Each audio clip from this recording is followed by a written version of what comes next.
सिख धर्म में पुनर्जन्म माना जाता है, हिंदू धर्म में भी पुनर्जन्म माना जाता है। क्या इस्लाम धर्म इसको मानती है?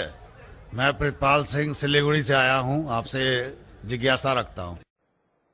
भाई साहब ने सवाल पूछा है कि सिख धर्म पुनर्जन्म में मानता है, हिंदू धर्म मानता है, क्या इस्लाम धर्म मानता है? भाई साहब आप लेट आए जरा इधर। नहीं, सवाल जो आपके पहले सेशन से है क्या? आपने तकरीर में इसका जवाब दे दिया है, लेकिन फिर भी जिज्ञासा है। तो मैंने पूरा जवाब दिया। किस पॉइंट पे जिज्ञासा है आपको? क्या मैंने कहा पुनर का मतलब नेक्स्ट, जन्म मतलब बर्थ, नेक्स्ट बर्थ। इस्लाम भी इसमें मानता है कि इस दुनिया के बाद हम नेक्स्ट दुनिया में आएंगे। ये वेद कहता है, इसमें मुझे कोई डाउट नहीं, कोई शक नहीं। लेकिन ये जो वजूद में आया संस्कारा, इसका जिक्र वेद में नहीं है। ये हिंदू पंडितों ने कहा संस्कारा के बारे में, क्योंकि वो ये नहीं समझा सकते थे कि लोग क्यों गरीब पैदा होते, क्यों लाचार पैदा होते, क्यों कंजेनिटल हार्ट से। तो ये नहीं पता होने की वजह से फिलॉसफी वजूद में आई। लेकिन वेद में सिर्फ लिखा है पुनर्जन्म, जो कुरान में लिखा है, सिख धर्म में लिखा है, मुझे कोई इतराज नहीं। लेकिन ये मानना कि बर्थ फिर डेथ फिर बर्थ फिर डेथ फिर बर्थ फिर डेथ, ये साइंटिफिकली मुमकिन ही नहीं है। I can give you another quotation why it's not possible. आप समझ रहे ना? तो किस लॉजिक पे आप संतुष्ट नहीं है? मैं आपसे ये जानना चाहता हूं कि जैसे सिख धर्म में ये माना जाता है कि किसी व्यक्ति की मृत्यु हुई है, वो कहीं ना कहीं फिर जन्म लेगा। क्या इस्लाम इसको मानती है? नहीं, कहीं ना कहीं नहीं, सिर्फ एक जगह लेंगे, आखिरी नेक्स्ट जिंदगी। और यही सही मानों में वेद में लिखा है, पुनर्जन्म नेक्स्ट जिंदगी। कहीं ना कहीं यहाँ पैदा हुआ, अमेरिका में करेंगे, बिल्कुल किधर भी वेद में नहीं लिखा है। वेद में कहीं नहीं लिखा है। ये पंडितों ने अपनी तरफ से पेश किया है। पुनर्जन्म जो कुरान में है और वेद में है, उसके मानी नेक्स्ट लाइफ, ये हम मानते हैं। लेकिन कहीं ना कहीं यहाँ लेगा नहीं, एक ही जगह आखिरत में। और क्योंकि साइंटिफिकली ये लोग जो कहते संस्कारा, क्या आप अच्छे काम करेंगे तो आप स्वर्ग में जाएंगे, अच्छे काम करेंगे तो अगले जन्म में आप इंसान बनेंगे, बराबर कि नहीं? स्वर्ग में जाएंगे तो स्वर्ग में जाएंगे तो आने की जरूरत क्या? फिर स्वर्ग में रहना अच्छा ना, धरती पे क्यों आएंगे? फिर कुछ मतलब में स्वर्ग में जाके फिर वापस आते। अगर स्वर्ग में जाके इनाम मिल गया तो यहाँ वापस क्या आते? अगर नर्क में गए तो वापस यहाँ जिंदगी में आके फायदा क्या? अगर आपको सजा मिल गई तो यहाँ फिर आप आके क्यों कुत्ता बिल्ली बनते? अगर आप देखेंगे आज दुनिया में क्राइम बढ़ रहा है क्या घट रहा है? बढ़ रहा है। बढ़ रहा है, आप मानते ना? मैं भी मानता हूँ। ये जो फिलोसफी संस्कारा की, अगर बुरे काम करेगा इंसान तो अगले इसमें वो बनेगा लेस, अच्छे काम करेगा तो बनेगा इंसान। क्राइम जब बढ़ रही है, इंसान की तादाद बढ़ रही है क्या घट रही है? मेरे समझ से तो घटनी चाहिए, लेकिन नहीं घट रही है। उसका मतलब लॉजिक गलत है ना आपकी? जी हाँ, बराबर। तो ये लॉजिक है ना, आप मान गए तो कबूल करो। अभी जो पुनर्जन्म है वेद में, सिखिज्म में, इस्लाम में यकसा है। क्या अगले बार जिएंगे, एक बार मरेंगे, अगली बार आपका हिसाब किताब होगा, डे ऑफ जजमेंट। और फिर आप हिसाब किताब के हिसाब से जैसे आपने अमाल किए, जैसे आपने कर्म किए इस दुनिया में, उस तरीके से आप स्वर्ग या नरक में जाएंगे। Hope the answer the question. अब हम चलते हैं माइक नंबर 3 पर। वहां पर अगर कोई गैर मुस्लिम भाई मौजूद हैं तो अपना सवाल कर सकते हैं। माइक नंबर 3 से। আমি গৌতম কুমার সিংহ বলছি, বসরা থেকে এসেছি, উত্তর দিনাজপুর জেলা করণদিঘি থানা থেকে। আমার প্রশ্ন হচ্ছে, মুসলমান হলে কি গোমাংস খেতেই হবে? মানে ব্যাপারটা হচ্ছে, এই প্রশ্নটার উত্তর আমি আগে পেয়ে গেছি। দ্বিতীয় প্রশ্ন হচ্ছে, মুসলমান হলে কি খাতনা করতেই হবে? যদি না খাতনা করি এবং গোমাংস খাই, তাহলে কি মুসলমান হতে পারবো না? उनका सवाल था कि अगर कोई मुसलमान हुआ तो उसके लिए क्या गाय का गोश्त खाना ज़रूरी है? एक सवाल। और दूसरा सवाल उनका था कि मुसलमान होने के बाद क्या उसको खतना करना ज़रूरी है? ये दो सवाल। मैं बंगाली नहीं जानता हूं, लेकिन सवाल समझ गया। স্যার আমি खतना বাংলায় समझ বলছি। गया, गाय गोश्त समझ गया। मेरे बंगाली टीवी के ऊपर डबिंग आती, लोग समझते बंगाली जानता हूं मैं, लेकिन ये सवाल समझ गया मैं, अल्हम्दुलिल्लाह। भाई साहब का सवाल है कि मुसलमान बनने के लिए क्या गाय का गोश्त खाना ज़रूरी है और खतना करना ज़रूरी है क्या? ये पहला सवाल मैं जवाब दे चुका हूँ कि गाय का गोश्त खाना फ़र्ज़ नहीं है। अगर आपको पसंद है तो खा सकते हैं, नहीं पसंद तो नहीं खाइए, फ़र्ज़ नहीं है। आप एक 100% अच्छे मुसलमान बन सकते शाकाहारी होने के बाद भी, फर्ज नहीं है। जहां तक कि दूसरा सवाल है कि खतना करना जरूरी है, खतना करना एक अहम सुन्नत है, सुन्नत मौक़िदा है, अच्छी बात है। लेकिन अगर कोई ये कहता है कि अगर मैं खतना नहीं करूं तो मुसलमान बन सकता हूं, हाँ बन सकते हैं। खतना करना अच्छी बात है, उससे कई फायदे हैं। मैं मेडिकल डॉक्टर हूं, उससे कैंसर ऑफ पीनस नहीं हो सकता है, उसमें फाइमोसिस नहीं हो सकता है, कई अच्छी चीजें हो सकती है, कई फायदे हैं। लेकिन फिर भी अगर कोई इंसान डरता है और कहता है कि मैं खतने की वजह से अगर इस्लाम नहीं कबूल करना चाहता हूं, क्या मैं इस्लाम कबूल कर सकता हूं? कर सकते। आप विदाउट खतना करके भी इस्लाम कबूल कर सकते, कम अज कम इंशाअल्लाह शिर्क से बचेंगे। भाई साहब, क्या सर? आप क्या इस्लाम कबूल करना चाहते? सर हम सोचेंगे सर। सोचेंगे? है सर।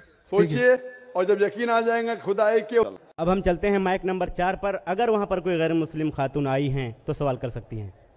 डॉक्टर साहब, मैं ये पूछना चाहती हूँ कि आजकल वास्तुतंत्र के हिसाब से घर बनाना बहुत कॉमन हो चुका है, तो ये कितना दूर सही है या गलत है? बहन का सवाल है कि वास्तुतंत्र के हिसाब से घर बनाना कितना सही है। ये एक साइंस है जो अभी ज्यादातर फेमस हो, पहले फेमस नहीं था, कि ऐसे दिशा में रखेंगे तो यहाँ से हवा आएंगे। अगर आप ये साइंटिफिक लेंगे और साइंटिफिक फायदा होता है, क्या खिड़की अगर इस दिशा में, इस दिशा से हवा आ रही है, ज्यादा सर्कुलेशन, कोई हर्ज नहीं। लेकिन अगर दीनी एतबार से बनाएंगे, ऐसा बनाएंगे तो जिंदगी अच्छी होगी, तो ये गलत है। अगर आप साइंस के मुताबिक लेते हैं कि इससे सर्कुलेशन, तो कुछ चीज सही है, कुछ चीज गलत है। तो अगर आप साइंस के मुताबिक लेते हैं कि ऐसा करने से हवा ज्यादा आ सकती है और आपका सर्कुलेशन ज्यादा बढ़ेगा, कोई हर्ज नहीं। लेकिन ये सोचे कि ऐसा बनाएंगे तो जिंदगी अच्छी होगी, ऐसा बनाएंगे तो जन्नत में जाएंगे, तो घर कैसा भी बनाओ, जन्नत में जाने के लिए कुरान के ऊपर अमल करना चाहिए। अगर साइंटिफिकली कुछ फायदे होते हैं आपकी जिंदगी में रहने के लिए, कोई एतराज नहीं। लेकिन ये सोचेंगे कि आखिरत में आप जन्नत में जाएंगे इसके वजह से, तो ये विश्वास बिल्कुल गलत है। एक बार मैं फिर वाज़ह कर दूं, अपना नाम और अपना प्रोफेशन सवाल करने से पहले ज़रूर बताएं। अब हम फिर लौट आते हैं माइक नंबर 1 की तरफ। माइक नंबर 1 पर अगर कोई गैर मुस्लिम भाई हैं तो अपना सवाल कर सकते हैं माइक नंबर 1 से।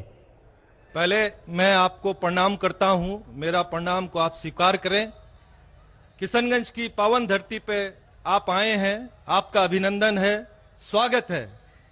मैं क्वेश्चन करने से पहले एक बात बता देना चाहता हूं कि मेरा नाम है मनीष कुमार जालान, मेरी प्लाईवुड की फैक्ट्री है और उसमें हम 3 पार्टनर हैं, एक मुस्लिम पार्टनर भी उसमें है। मेरा बिजनेस 18 साल से उनके साथ है।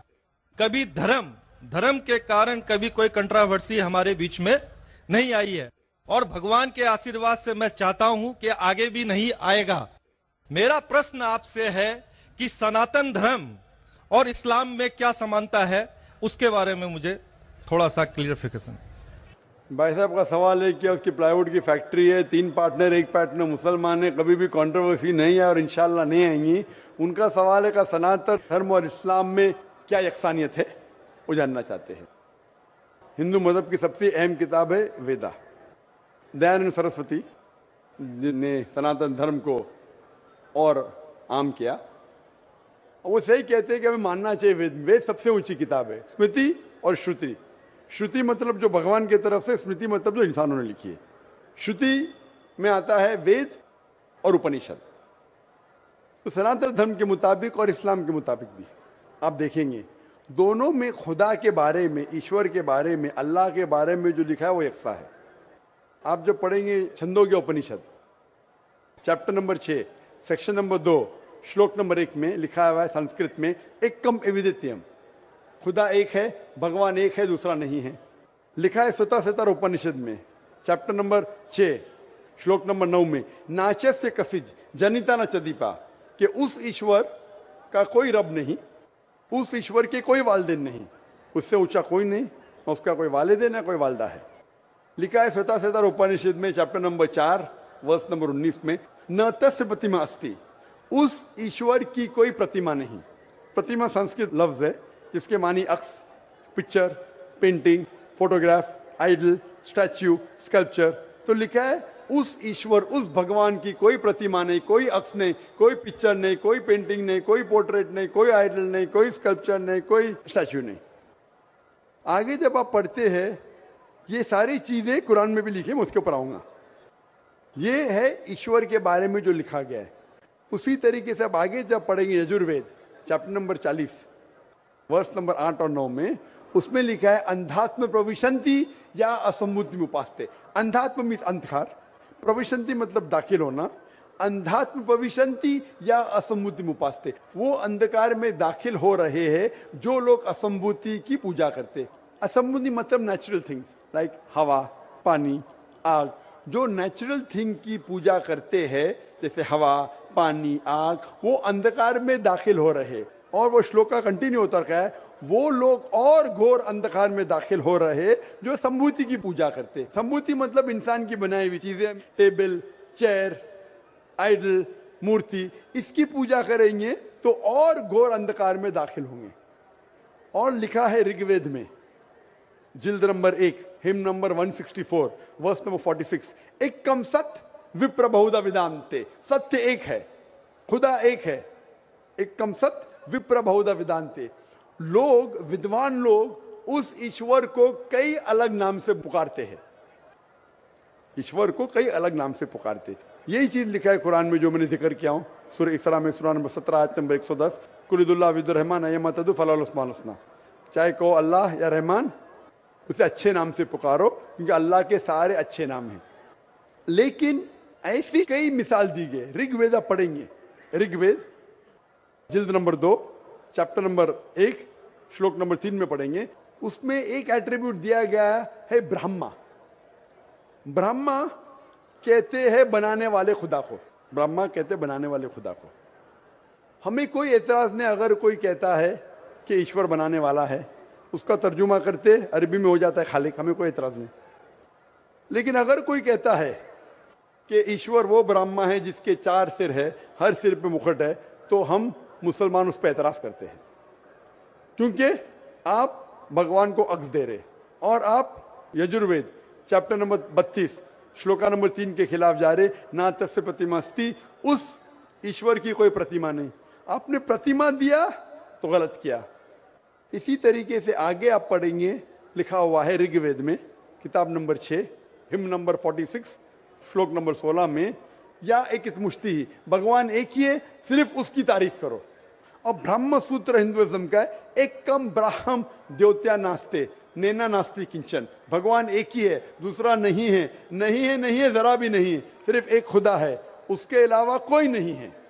अगर कोई मुसलमान से पूछेंगे कि सबसे बेहतरीन क्या डेफिनेशन है खुदा की, अल्लाह की, वो जवाब आपको देगा सूरह इखलास सूरा नंबर 112 आयत नंबर 1 से 4, जिसमें लिखा है कुल हुवल्लाहु अहद। कहो कि अल्लाह एक है, अल्लाह समद, अल्लाह जो बेनियाज है, लम यलिद वलम यूलद, ना वो किसी को जना है ना किसी से जना है, वलम यकुल लहू कुफुवन अहद, उसके जैसा कोई नहीं है। ये 4 लाइन का डेफिनेशन है कुरान मजीद में सूरह इखलास सूरा नंबर 112, जिसमें अल्लाह ताला फरमाते कुल हुवल्लाहु अहद, कहो कि अल्लाह एक है, अल्लाह समद, अल्लाह जो बेनियाज है, लम यलिद वलम यूलद, ना वो किसी को जनता है ना किसी से जना है, वलम यकुल लहू कुफुवन अहद, उसके जैसा कोई नहीं। अगर कोई भी चीज को आप कहते हैं खुदा है, भगवान है, ईश्वर है, अगर ये 4 लाइन के डेफिनेशन में उतरता है, हम मुसलमान को कोई एतराज नहीं मानने के लिए कि वो ईश्वर है कि वो खुदा है। तो ये सनातन धर्म के खुदा एक है, उसका कोई अक्स नहीं, हूबहू मिलता है कुरान मजीद से। लेकिन मैं एक स्टेप आगे जाता हूं, यहां तक के तो सही है, दयानंद सरस्वती ने कहा ईश्वर के बारे में, मैंने मान लिया। मैंने थोड़ी और रिसर्च किया। मैंने कहता हूं मैं दयानंद सरस्वती और विद्वान हूं, और रिसर्च किया।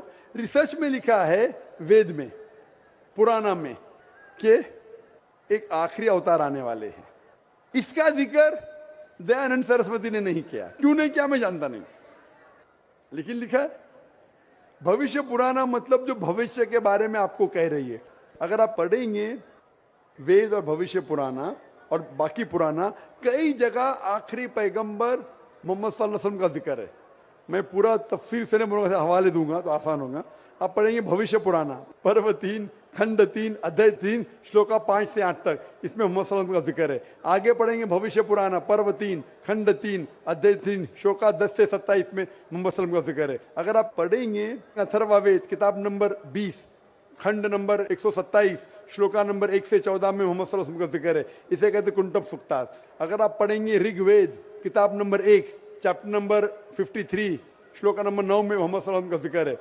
कई जगह पे उनका नाम से जिक्र है और बड़ी तफसील से जिक्र है कल की पुराना में। कल की पुराना चैप्टर नंबर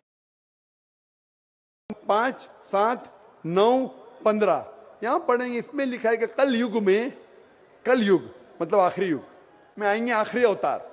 अवतार जैसा मैंने कहा का मतलब नहीं का भगवान नीचे आना। अवतार एक संस्कृत वर्ड है जिसका मानी अवत्र मतलब खुदा ने भेजा। खुदा नहीं आ रहा है, it belongs to God, not God himself. इसीलिए इसका कॉन्सेप्ट है मैसेंजर, पैगंबर। तो कल युग में कल के अवतार आएगा। उसके बाप का नाम है विष्णु यास। विष्णु मतलब ईश्वर खुदा, यास मतलब खुदा का बंदा। अरबी में कहीं हो जाता अब्दुल्ला जो मोहम्मद सल्लल्लाहु अलैहि वसल्लम के वालिद का नाम था। उसकी माँ का नाम होगा सुमति। सुमति मतलब अमन शांति। अरबी में कहेंगे आमिना जो नाम था मोहम्मद सल्लल्लाहु अलैहि वसल्लम के वालदा का नाम। वो पैदा होंगे एक अमन के शहर में जो था मक्का। वो पैदा होंगे ऐसे खानदान में जो उस शहर का रखवाला था और मोहम्मद सल्लल्लाहु अलैहि वसल्लम कुरैश खानदान में पैदा हुए। पहली वही उन्हें आएंगे एक गार में, एक केव के अंदर। मोहम्मद सल्लल्लाहु अलैहि वसल्लम को सबसे पहली वही आए गार हिरा में रात के वक्त, हम जानते हैं। फिर वो माइग्रेट करेंगे नॉर्थवर्ड और वापस आएंगे। मोहम्मद सल्लल्लाहु अलैहि वसल्लम ने हिजरत की, मदीना पे वापस आया। उनके 4 करीब दोस्त होंगे, सबसे पहले 4 खुलफा राशिदीन। ऐसे कई तफसील है। तो खुदा के जिक्र के बाद जो वेद में यकसानियत है जो कुरान से मिलती है वो है मोहम्मद सल्लल्लाहु अलैहि वसल्लम का जिक्र। और भी यकसानियत है, ये तो सिर्फ खुदा के बारे में और मोहम्मद सल्लल्लाहु अलैहि वसल्लम के बारे में। और यकसानियत है शराब मत पियो, जैसा मैंने कहा कुरान में लिखे सूरह माइदा सूरह 5 आयत नंबर 90 शराब मत पियो। मनुस्मृति चैप्टर नंबर 9 श्लोक नंबर 225 में लिखा है। कुरान में लिखा है जुआ मत खेलो, सूरह माइदा सूरह 5 आयत नंबर 90। मनुस्मृति चैप्टर नंबर 9 श्लोक नंबर 225 में जुआ मत खेलो। हिजाब पहनना चाहिए, कुरान में लिखा है सूरह नूर सूरह नंबर 24 आयत नंबर 30 और 31। ऋग्वेद में लिखा है जिल्द नंबर 8 में। इस तरीके से कई यकसानियत। सबसे अहम 2 यकसानियत है पुनर्जन्म, वेद में कुरान में। सबसे अहम यकसानियत खुदा है कि उसका अक्स नहीं है और मोहम्मद सल्लल्लाहु अलैहि वसल्लम आखिरी पैगंबर है। आप मानते हैं भाई साहब के खुदा एक है? मुझे जानकारी नहीं है। आप मानते खुदा एक है कि नहीं मानते? मुझे जानकारी नहीं है और अपने धर्म को जो जानता हूं उस हिसाब से हम तो सभी देवी देवताओं को मानते हैं और हमें मानना भी चाहिए, ये हम जानते हैं। आपके धर्म में सबसे ऊंची किताब कौन सी है? हम तो गीता को मानते हैं। गीता क्या है? वेद का निचोड़ है। सबसे ऊंची किताब हिंदू धर्म में है वेद जो है श्रुति, वेद, उपनिषद। फिर आएंगे आपके महाभारत। भगवत गीता 18 चैप्टर है महाभारत के, 18 चैप्टर। महाभारत का एक हिस्सा है। श्री कृष्ण अर्जुन को सलाह देते हैं क्या करना चाहिए, वो उसे कहते हैं भगवत गीता। आप समझे ना? कहते हैं ये निचोड़ है वेद का, लेकिन वेद तो पहले समझो आप, बराबर ना? तो वेद में जब लिखा है इतना खास तौर के भगवान एक है, तो आप क्यों इतने देवी देवता में मानते नहीं? ये तो आपको तहकीक करना पड़ेगा ना। तो मैं जो कह रहा हूं उसे लिखिए, या ऑलरेडी अवेलेबल है किताब में। किताब जाइए पढ़िए, वेद पढ़िए। ये जाकिर मुंबई से आया बेगम बाकी तो नहीं कर रहा है, हवाला दे रहा है इधर से उधर, मैं भी फेंक रहा है। नहीं हो सकता है ना फेंक रहा हूं। नहीं, आप जितनी बात को बोल रहे हैं पीस टीवी में भी देखता हूं। देखते माशाल्लाह। हाँ, तो अब आप वेद के बारे में बोले हैं और बताए हैं। आपका चैप्टर नंबर और पन्ना नंबर तो मेरे दिमाग में आया नहीं कि ठीक है बोल रहे हैं तो कुछ होगा उसमें। कुछ तो होगा, कुछ तो कुछ होगा, कुछ ना कुछ होके छोड़िए मत, तहकीक कीजिए। नहीं, क्या गलत या सही अब करेंगे? अब करेंगे। कितने दिन में कंप्लीट करेंगे? 1 हफ्ते में कर लूंगा, कोई बड़ी बात थोड़ी। 1 हफ्ते में मैं आपके पार्टनर से पूछूंगा। आपने बोला अब तक कंट्रोवर्सी नहीं हुई। मेरा पार्टनर कंट्रोवर्सी होना जरूरी नहीं है। आप उसको अच्छाई की तरफ लेके आओ, वो आपको अच्छाई की तरफ लेके आएगा। कंट्रोवर्सी नहीं करना। अगर आदमी बोला 2 + 2 5, अरे जान दे यार, मेरा पार्टनर मुझे ज्यादा पैसा दे रहा है, 5 रुपया दे रहा है, 2 + 2 5, तो गलत है। ये गलत है तो बोलना चाहिए। कंट्रोवर्सी नहीं होना अच्छी बात नहीं, कंट्रोवर्सी होके सच्ची राह पे लेके आना अच्छी बात है। आप समझ रहे नहीं? तो आपके पार्टनर से कहो, इतने 18 साल से आपके पार्टनरशिप किए, अभी आप 1 हफ्ते में तहकीक करेंगे जाकिर क्या बोलता है और पार्टनर से डिस्कस करो, बराबर ना? आप ठीक बोल रहे हैं। मेरे पार्टनर का नाम भी मैं बताना चाहूंगा, बता दो। सैयद मजरुल हसन साहब नाम है मजरूल उनका। सैयद मजरूल हसन साहब, तो लाखों लोग सुन लिए ना। हाँ। तो सैयद मजरूल हसन साहब को और वो पकड़ लेना। हमारे से 15 साल बड़े भी हैं, माशाल्लाह। मेरे से 15 साल बड़े भी हैं। हाँ, हमारी डिस्कस होती है, सब चैप्टर पर डिस्कस होती है, परंतु मैंने क्या कहा कि हमारे बीच में किसी तरह का कोई भी कंट्रोवर्सी नहीं होता है। और आपने वेद के बारे में बताया, जरूर मैं वेद को भी वो पढ़ूंगा। भी कंट्रोवर्सी नहीं है, कंट्रोवर्सी नहीं, यकसानियत है। आज कुछ आपसे लेके जा रहा हूं, मैं देखे नहीं जा रहा हूं, मैं आपसे लेके जा रहा हूं। मेरे मन में जिज्ञासा थी, मैं आपसे क्वेश्चन किया, आपने मेरे क्वेश्चन का जवाब दिया, इसके लिए मैं धन्य हूं। और मैं अपने जो आप वेद के बारे में बोले, मैं जरूर उसको पढ़ूंगा और 7 दिन में ही पढ़ूंगा। इंशाअल्लाह आप पढ़िए, तहकीक कीजिए, लेके जा रहे, अगर आप कबूल करेंगे तो मुझे देके भी जाएंगे सवाब इंशाअल्लाह। मेरा प्रणाम को फिर स्वीकार करें आप। इसी के साथ मैं अपने शब्दों को विराम देता हूं। डॉक्टर साहब, मैं बंगाल से हूँ और मुर्शिदाबाद जिला से हूँ। मैं अपने मन से इस्लाम को कबूल करना चाहता हूँ।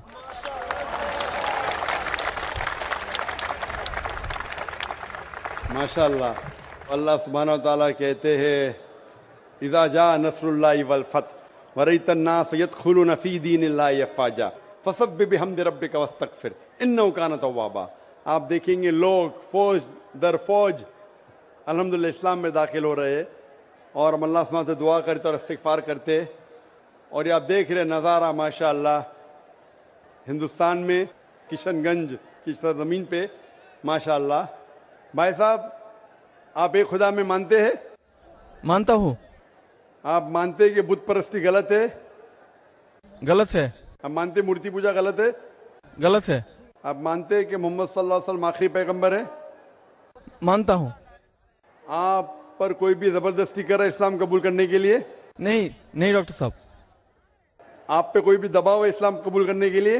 नहीं डॉक्टर साहब। आप अपने मन से करना चाहते हैं इस्लाम कबूल? अपने मन से करना चाहता आप हूँ। पे कोई भी प्रेशर नहीं? कोई प्रेशर नहीं है। जैसा मैंने कहा कि जबरदस्ती किसी को इस्लाम कबूल कराना इस देश में हराम है। इस्लाम या कोई भी मजहब में जबरदस्ती करना हराम है इस देश में।